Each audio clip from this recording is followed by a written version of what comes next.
ಕನ್ನಡ ಚಿತ್ರರಂಗದಲ್ಲಿ ಇಲ್ಲಿವರೆಗೂ ಸಾಲು ಸಾಲು ಯೂತ್ಫುಲ್ ಎಂಟರ್ಟೈನ್ಮೆಂಟ್ ಸಿನಿಮಾಗಳು ಬಂದಿದೆ. ಅದರಲ್ಲೂ ಕಾಲೇಜ್ ಬೇಸ್ಡ್ ಆಗಿ ಇಟ್ಕೊಂಡು ಸಾಕಷ್ಟು ಸಿನಿಮಾಗಳು ಬಂದಿದ್ದಾವೆ. ಕಾಲೇಜ್ ಬೇಸ್ಡ್ ಆಗಿ ಇಟ್ಕೊಂಡು ಬಂದಂಥ ಪ್ರತಿಯೊಂದು ಸಿನಿಮಾ ಕೂಡ ದೊಡ್ಡ ಮಟ್ಟಕ್ಕೆ ಸಕ್ಸಸ್ ಆಗಿದೆ. ಅದು ಜೋಶ್ ಇರ್ಬೋದು, ಹ್ಯಾಪಿ ಡೇಸು, ಜಾಲಿ ಡೇಸ್ ಸೇರಿದಂತೆ ಸಾಕಷ್ಟು ಸಿನಿಮಾಗಳಿದ್ದಾವೆ. ಈಗ ಅವುಗಳ ಸಾಲಿಗೆ ಮತ್ತೊಂದು ಸಿನಿಮಾ ಸೇರಿಕೊಳ್ತಾ ಇದೆ 2024ರಲ್ಲಿ. ಅದು ಜಸ್ಟ್ ಪಾಸ್ ಅಂತ. 2 ಸಾಂಗ್ಗಳು ಮತ್ತು ಟೀಸರ್ನಿಂದ ಸಿಕ್ಕಾಪಟ್ಟೆ ಸದ್ದು ಮಾಡಿತ್ತು. ಇವತ್ತು ಟ್ರೈಲರ್ ಕೂಡ ಲಾಂಚ್ ಆಗಿದೆ.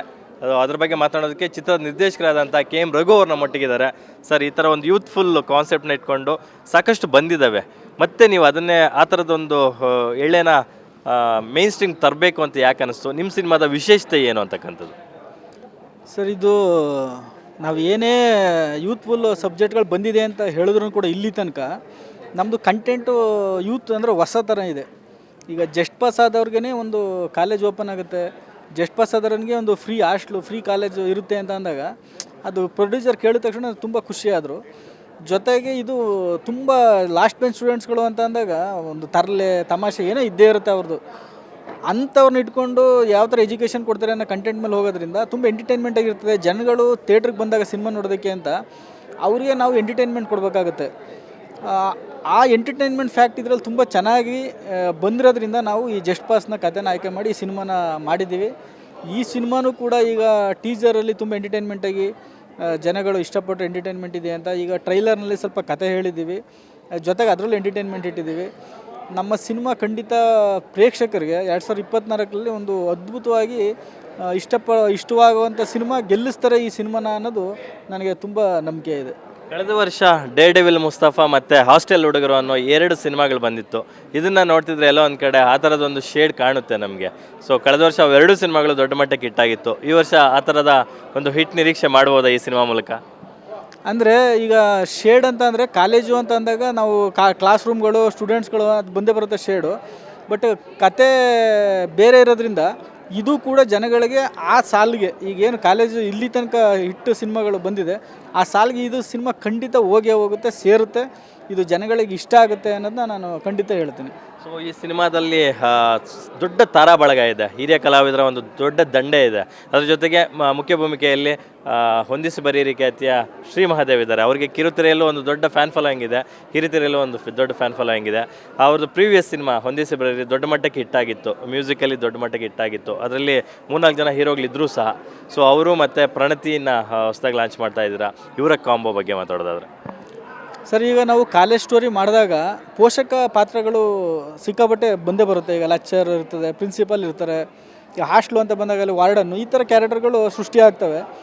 ನಾವು ಈ ಯೂತ್ಫುಲ್ ಹುಡುಗರುಗಳ ಜೊತೆಗೆ ಆ ಥರ ಒಂದು ಜನಗಳಿಗೆ ಫೇಸ್ ವ್ಯಾಲ್ಯೂ ಇರೋರನ್ನ ಹಾಕ್ದಾಗ ಏನಾಗುತ್ತೆ ಅಂದಾಗ ಒಂದು 2 hours ಅವ್ರಿಗೆ ಸಿನಿಮಾ ಮುಗಿದೋಗೋದೇ ಗೊತ್ತಾಗಲ್ಲ ಸ್ಪೀಡು. ಅದರಿಂದ ಸಾಧು ಸರು, ರಂಗಣ ರಘು ಸರು, ಸುಚೇಂದ್ರ ಪ್ರಸಾದ್ ಅವರು ಕಾಂತಾರದಲ್ಲಿ ನಗಿಸಿ ಎಲ್ಲರನ್ನೂ ಹೊಟ್ಟೆ ಉಣ್ಣಾಗಿಸಿದಂಥ ನಮ್ಮ ರಾಂಪ ಕ್ಯಾರೆಕ್ಟರ್ ಮಾಡಿದಂಥ ಪ್ರಕಾಶ್ ತುಂಬಿನಾಡು ಅವರು, ಮತ್ತು ತಲೆಯಲ್ಲಿ ಕೂದಲು ಬರಬೇಕು ಅಂದರೆ ಕಾಡಲ್ಲಿ ಸೊಪ್ಪು ಸಿಗ್ತದೆ ಅಂತ ಟ್ರೆಂಡ್ ಆದಂಥ ನಮ್ಮ ದೀಪಕ್ ರೈ ಅವರು, ಇನ್ನು ಕಾಮಿಡಿ ಕಿಲಾಡಿ ಖ್ಯಾತಿಯ ದಾನಪ್ಪ, ಗೋವಿಂದೇಗೌಡರು, ಈ ಥರ ಫುಲ್ ಯೂಸ್ ನಾವು ಆರ್ಟಿಸ್ಟ್ಗಳನ್ನ ಹಾಕ್ಕೊಂಡಿದ್ದೀವಿ. ಇದಕ್ಕೆ ಕಾರಣ ಇಷ್ಟೇ, ಯಾವುದೋ ಒಂದು ಚಿಕ್ಕ ಪಾತ್ರ ಇರಲಿ ಅವು ಜನಗಳಿಗೆ ನಗಿಸ್ಬೇಕು, ಸಂತೋಷ ಪಡಿಸ್ಬೇಕು. 2 hours ಸಿನಿಮಾದಲ್ಲಿ ನಾವು ಏನೇ ಕಥೆನ ಹೇಳೋಕೆ ಹೋದ್ರೂ, ಏನೇ ಮೆಸೇಜ್ ಕೊಟ್ರು ಅವರ ನಗುತ್ತಾ ನಾವು ಹೇಳ್ಬೇಕಾಗುತ್ತೆ. ಅದರಿಂದ ಇಷ್ಟು ಆರ್ಟಿಸ್ಟ್ಗಳನ್ನ ನಾವು ಕಾಂಬೋ ಮಾಡ್ಕೊಂಡಿದ್ದೀವಿ. ಅದಕ್ಕೆ ಪೂರ್ವಕವಾಗಿ ನಮ್ಮ ಪ್ರೊಡ್ಯೂಸರು ಅಷ್ಟೇ ತುಂಬ ಫ್ಯಾಷನಬಲ್ಲು ಶಶಿ ಸರು. ಅವರು ನಿಮಗೆ ಯಾರು ಬೇಕು ಆರ್ಟಿಸ್ಟ್ಗಳು ಹಾಕ್ಕೊಳ್ಳಿ, ನೀವು ಎಲ್ಲಿ ಸೆಲೆಕ್ಟ್ ಆಗುತ್ತೋ, ನಿಮಗೆ ಏನು ಸೂಟಬಲ್ ಪ್ಲೇಸ್ ಇರುತ್ತೋ, ಸಾಂಗ್ ಇರ್ಬೋದು, ಸೀನ್ಸ್ ಇರ್ಬೋದು, ಮ್ಯೂಸಿಕ್ ವರ್ಷನ್ ಇರ್ಬೋದು, ಹೈಲಿ ಕ್ವಾಲಿಟಿಯಾಗಿ ಈ ಸಿನಿಮಾ ಮಾಡಬೇಕು. ನಂದು ಮೊದಲನೇ ಬ್ಯಾನರು. ಈ ಸಿನಿಮಾ ಯಾರಪ್ಪ ಪ್ರೊಡ್ಯೂಸರು ಅಂತ ಅಂದರೆ ಈ ಪ್ರೊಡ್ಯೂಸರ್ ಇನ್ನೂ ಒಂದು 10 ಸಿನಿಮಾ ಮಾಡ್ತಾರೆ ಅನ್ನೋ ಥರ ನಮಗೊಂದು ಬೆಂಚ್ ಮಾರ್ಕ್ ಕ್ರಿಯೇಟ್ ಆಗಬೇಕು ಮೊದಲನೇ ಸಿನಿಮಾದಲ್ಲಿ. ಅದರಿಂದ ತುಂಬ ಚೆನ್ನಾಗಿ ಮಾಡಿ ಅಂತ ಫ್ಯಾಷನ್ನಾಗಿ ನನಗೆ ಒಳ್ಳೆ ಪ್ರೊಡ್ಯೂಸರ್ ಸಿಕ್ಕಿದ್ರು. ಅದರಿಂದ ಇಷ್ಟು ಚೆನ್ನಾಗಿ ನಾವು ಸಿನಿಮಾನ ಮಾಡೋದಕ್ಕೆ ಇಷ್ಟೆಲ್ಲ ಆರ್ಟಿಸ್ಟ್ಗಳನ್ನ ಹಾಕ್ಕೊಂಡು ಜಸ್ಟ್ ಪಾಸ್ನ ನಾವು ತೆರೆ ಮೇಲೆ ತರೋದಕ್ಕೆ ಒಂದು ಅವಕಾಶ ಆಯಿತು.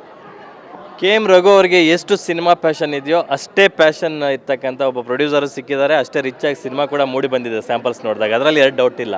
ಆದರೆ ಈಗಿನ ಕಾಲಘಟ್ಟದಲ್ಲಿ ಸಿನಿಮಾ ಮಾಡೋದು ಎಷ್ಟು ಕಷ್ಟನೋ ಆ ಸಿನಿಮಾದ ಪ್ರಮೋಷನ್ಸ್ ಕೂಡ ಅಷ್ಟೇ ಕಷ್ಟ. ಸೊ ಒಂದು ಪೋರ್ಷನ್ ಸಿನಿಮಾ ಮಾಡಿ ಮುಗಿಸೋದಾದರೆ ಮತ್ತೊಂದು ಪೋರ್ಷನ್ನ ಸಿನಿಮಾ ರಿಲೀಸ್ ಮಾಡೋದು ಪ್ರಮೋಷನ್ಸ್ ಮಾಡಿ. ಸೊ ಕಾರಣಾಂತರಗಳಿಂದ ನಿಮ್ಮ ಕೈ ತಪ್ಪಿದೆಯೋ ಏನೋ ಗೊತ್ತಿಲ್ಲ. ಕಳೆದ ಬಾರಿ ಸಾಂಗ್ ಲಾಂಚ್ ಮಾಡಬೇಕಿತ್ತು ನಟ ದರ್ಶನ್ ಅವರು, ಅದು ಕಾರಣಗಳಿಂದ ಕೈ ತಪ್ಪಿತು. ಇವತ್ತು ಟ್ರೈಲರ್ ಲಾಂಚ್ ಇವೆಂಟ್ಗೂ ದರ್ಶನ್ ಅವ್ರು ಬರಬೇಕಿತ್ತು, ಟ್ರೈಲರ್ ಲಾಂಚ್ ಅವ್ರ ಕಡೆಯಿಂದನೇ ಆಗಬೇಕಿತ್ತು, ಅದು ಕೂಡ ಕಾರಣಗಳಿಂದ ಕೈ ತಪ್ಪಿತು.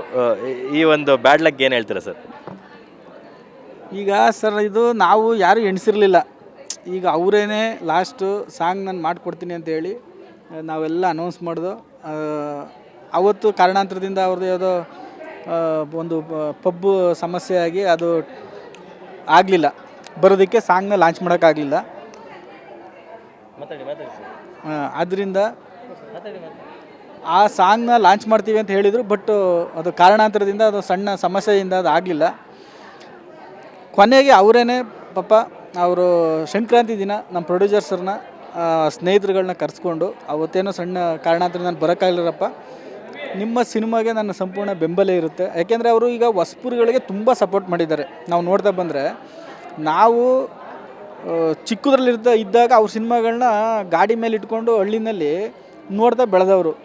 ಈಗ ಅವರು ಒಬ್ಬ ದೊಡ್ಡ ಸ್ಟಾರ್ ಆಗಿ ಹೊಸಬರುಗಳಿಗೆ ಸಪೋರ್ಟ್ ಮಾಡ್ತಾ ಬಂದು ನಮ್ಮ ಸಿನಿಮಾಗೂ ಸಪೋರ್ಟ್ ಮಾಡೋಕ್ಕೆ ಬರ್ತಾರೆ ಅಂದಾಗ ನಮಗೆ ಒಂಥರ ಬೇರೆ ಥರನೇ ಸಂತೋಷ ಇರುತ್ತೆ. ಅದು ಖುಷಿ ಇತ್ತು ಅವತ್ತು, ಅದು ಮಿಸ್ ಆಗೋಯ್ತು ಸಾಂಗಲ್ಲಿ. ಕೊನೆಗೆ ಅವರನ್ನೇ ಸಂಕ್ರಾಂತಿ ದಿನ ಅವ್ರ ತೋಟಕ್ಕೆ ಕರೆದು, ಇಲ್ಲ ನಾನು ಖಂಡಿತ ಬರ್ತೀನಿ, 22ಕ್ಕೆ ರಾಮನ ಜನ್ಮಭೂಮಿ ಇದರಲ್ಲಿ ಅಯೋಧ್ಯೆಯಲ್ಲಿ ಫಂಕ್ಷನ್ ಇರುತ್ತೆ, ಅದು ದೊಡ್ಡ ಪ್ರಚಾರ ಇರುತ್ತೆ ಇಡೀ ಇಂಡಿಯಾದಲ್ಲಿ. ನೀವು 22, 23, 24 ಯಾವುದೇ ಕಾರಣಕ್ಕೆ ಮಾಡಬೇಡಿ, ನಿಮ್ಮ ಸಿನಿಮಾಗೆ ಎಫೆಕ್ಟ್ ಅಂದರೆ ಪಬ್ಲಿಸಿಟಿ ಅಷ್ಟು ಯೂಸ್ ಆಗಲ್ಲ, ಎಲ್ಲ ಮಾಧ್ಯಮದವರು ಅದನ್ನು ನಾವು ಧಾರ್ಮಿಕವಾಗಿ ತೋರಿಸ್ಬೇಕಾಗಿರುತ್ತೆ, ಅವರು ಸ್ಲ್ಯಾಟ್ ಇರುತ್ತೆ, 25ಕ್ಕೆ ಮಾಡ್ಕೊಳ್ಳಿ ಅಂತ ಪಾಪ ಅವರೇ ನಮಗೆ ಹೇಳಿ ನಾನು ಬರ್ತೀನಿ ಅಂತ ಹೇಳಿದ್ರು. ಆದರೂ ನಮ್ಮ ದುರದೃಷ್ಟ, ಈಗ ಅವರು ನಮ್ಮ ಬ್ಯಾಡ್ ಲಕ್ಕೆ ಅಂತ ಹೇಳಬೇಕು ಒಂದು ಲೆಕ್ಕದಲ್ಲಿ. ಈಗ ನಮ್ಮ ಸ್ನೇಹಿತರುಗಳಿರ್ಬೋದು, ಪ್ರೆಸ್ ನಾವು ಇದೆಲ್ಲ ಕೊಟ್ಟಿದ್ದೋ, ಪೇಪರ್ ಆ್ಯಡೆಲ್ಲ ಕೊಟ್ಟಿದ್ದೋ, ಈ ದರ್ಶನ್ ಸರ್ ಬರ್ತಾವ್ರೆ, ಈ ಜಸ್ಟ್ ಪಾಸ್ ಸಿನಿಮಾಗೆ ದೊಡ್ಡ ಮಟ್ಟದಲ್ಲಿ ಸಪೋರ್ಟ್ ಆಗ್ತಾಯಿದೆ, ಈ ಸಿನಿಮಾಗೆ ಯೂತ್ಫುಲ್ ಸಬ್ಜೆಕ್ಟ್ ಒಂದು ಒಳ್ಳೆಯದಾಗುತ್ತೆ, ಒಳ್ಳೆ ಹೀರೋ ಸಪೋರ್ಟ್ ಮಾಡ್ತಾಯಿದ್ದಾರೆ ಅನ್ನೋ ಥರ ಒಂದು 100 ಜನದ್ದು ಮಾತುಗಳು ಬರ್ತಾಯಿತ್ತು. ಏನೋ ಗೊತ್ತಿಲ್ಲ, ಅದೇ ನಮ್ಮ ಬ್ಯಾಡ್ ಲಕ್ಕೆ ಅಂತ ಅನಿಸುತ್ತೆ. ಪಾಪ ಇವತ್ತು ಅವರು ಕಾರಣಾಂತರದಿಂದ ಬರೋಕ್ಕಾಗಿಲ್ಲ. ನಮಗೇನು ಬೇಜಾರಿಲ್ಲ, ಅವ್ರು ಬರ್ತಾ ಇಲ್ಲ ಅಂತ ಅಂದ್ಬಿಟ್ಟು ನಾವು ಅವ್ರ ಹೆಸರನ್ನ ಬಿಟ್ಟೋ ಇಲ್ಲ ಮತ್ತೊಂದು ನಾವು ಮಾಡೋಕ್ಕೆ ಹೋಗಿಲ್ಲ. ಇವತ್ತು ಅವ್ರು ಬಂದರೂ ನಾವು ಏನೇನು ಕಾರ್ಯಕ್ರಮದಲ್ಲಿ ಮಾಡ್ತಿದ್ದೋ ಅಷ್ಟೂ ಕೂಡ ಸ್ಟ್ಯಾಂಡಿಸ್ ಇರ್ಬೋದು, ಮತ್ತೊಂದು ಇರ್ಬೋದು, ಅವ್ರ ಪೋಸ್ಟ್ರ್ ಇರ್ಬೋದು, ಎಲ್ಲನೂ ಅವ್ರ ಪ್ರೆಸೆನ್ಸಲ್ಲೇ ಇಟ್ಕೊಂಡು ಅವ್ರ ಫೋಟೋ ಇಟ್ಕೊಂಡು ನಾವು ಟ್ರೈಲರ್ ಲಾಂಚ್ ಮಾಡಿದ್ದೀವಿ. ಅವ್ರ ಆಶೀರ್ವಾದ ನಮ್ಮ ಚಿತ್ರತಂಡಕ್ಕೆ ಇರ್ತದೆ ಅಂತ ನಾವು ನಂಬಿದ್ದೀವಿ. ಅವರಿಷ್ಟೆಲ್ಲ ಅವ್ರ ಮನಸ್ಸಲ್ಲಿ ಇರೋದ್ರಿಂದ ನಾವು ಕೊನೆಗೆ ಅವ್ರ ಹತ್ರ ಒಂದು ರಿಕ್ವೆಸ್ಟ್ ಮಾಡಿ, ಕೊನೆ ಮುಂಗೆ ನಮ್ಮ ಸಿನಿಮಾನ ಒಂದು 2 hours ನೋಡಿ ಒಂದು ರಿವ್ಯೂಸ್ ಕೊಡ್ಬೇಕು ಸರ್ ಅಂತ ಖಂಡಿತ ನಾವು ಅವ್ರ ಹತ್ರ ನಾವು ಕೇಳ್ಕೊತೀವಿ. ಅವರು ಅದನ್ನು ನೆರವೇರಿಸ್ತಾರೇ ನಂಬಿಕೆ ಇದೆ. ಯಾಕೆಂದರೆ ಈಗ ಆಲ್ರೆಡಿ ಈ ಥರ ಆಗಿರೋದ್ರಿಂದ ಅವ್ರ ಮನಸ್ಸಲ್ಲಿ ಇರುತ್ತೆ, ಅವರು ನಮ್ಮ ತಂಡಕ್ಕೆ ಬೆಂಬಲವಾಗಿ ಇರ್ತಾರೆ ಅಂತ ನಾನು ಖಂಡಿತ ಆಶಿಸ್ತಾ, ನಮ್ಮ ತಂಡದ ಕಲಾವಿದರಿಗಿರ್ಬೋದು, ನಿರ್ಮಾಪಕರಿಗಿರ್ಬೋದು, ನಿರ್ದೇಶಕರಿಗಿರ್ಬೋದು, ಜನಗಳು ಸಿನಿಮಾ ನೋಡೋದ್ರ ಮೂಲಕ ಈ ಥರ ಒಂದು ಒಳ್ಳೊಳ್ಳೆ ಸಿನಿಮಾಗಳು ಕನ್ನಡ ಇಂಡಸ್ಟ್ರಿನಲ್ಲಿ ಬರೋದಕ್ಕೆ ಗೆಲ್ಲಿಸಬೇಕು, ಕನ್ನಡ ಚಿತ್ರಗಳನ್ನ ನೋಡಬೇಕು ಅಂತ ನಾನು ಮನವಿ ಮಾಡ್ಕೊತೀನಿ. ಎಸ್ ಸರ್, ರಘು ಅವರೇ, ನೀವು ಹೇಳ್ದಂಗೆ ಯಾರೇ ಬಂದರೂ ಬರದೇ ಹೋದರೂ ನಿಮ್ಮ ಕಾರ್ಯಗಳು ಶೋ ಮಸ್ಟ್ ಗೋ ಅನ್ನೋ ಥರ ಹೋಗಲೇಬೇಕು. ಸೊ ನೀವು ಹೇಳ್ದಂಗೆ ಈ ವರ್ಷದಲ್ಲಿ ಬಹುದೊಡ್ಡ ಸಕ್ಸಸ್ ಆಗಲಿ ಜಸ್ಟ್ ಪಾಸ್ ಸಿನಿಮಾ ಅಂತ ನಾವು ಆಶಿಸ್ತೀವಿ. ಬೆಸ್ಟ್ ವಿಶಸ್ಸು, ಒಳ್ಳೆಯದಾಗಲಿ. ನಮ್ಮ ಪವರ್ ಟಿವಿ ನಮಗೆ ಯಾವತ್ತೂ 100% 100% ಸಪೋರ್ಟ್ ಮಾಡ್ತಾ ಬಂದಿರಿ. ನಮ್ಮ ಜಸ್ಟ್ ಪಾಸ್ಗೆ ನಿಮ್ಮ ಸಹಕಾರ ಹಿಂಗೆ ಇರಲಿ. ನಮ್ಮ ಚಿತ್ರದ ತಂಡದ ವತಿಯಿಂದ ಪವರ್ ಟಿವಿಗೆ ಮತ್ತು ನಿಮಗೆ ಸ್ಪೆಷಲ್ ಧನ್ಯವಾದಗಳನ್ನ ಅರ್ಪಿಸ್ತೀನಿ. Thank you so much. ಇದಿಷ್ಟು ಜಸ್ಟ್ ಪಾಸ್ ಚಿತ್ರದ ನಿರ್ದೇಶಕರಾದಂಥ KM ರಘು ಅವರ ಮಂದಾಳದ ಮಾತು. ಕ್ಯಾಮ್ರಾ ಪರ್ಸನ್ ಸಂದೇಶ್ ಜೊತೆ ಲಕ್ಷ್ಮೀನಾರಾಯಣ್, ಪವರ್ ಟಿವಿ, ಬೆಂಗಳೂರು.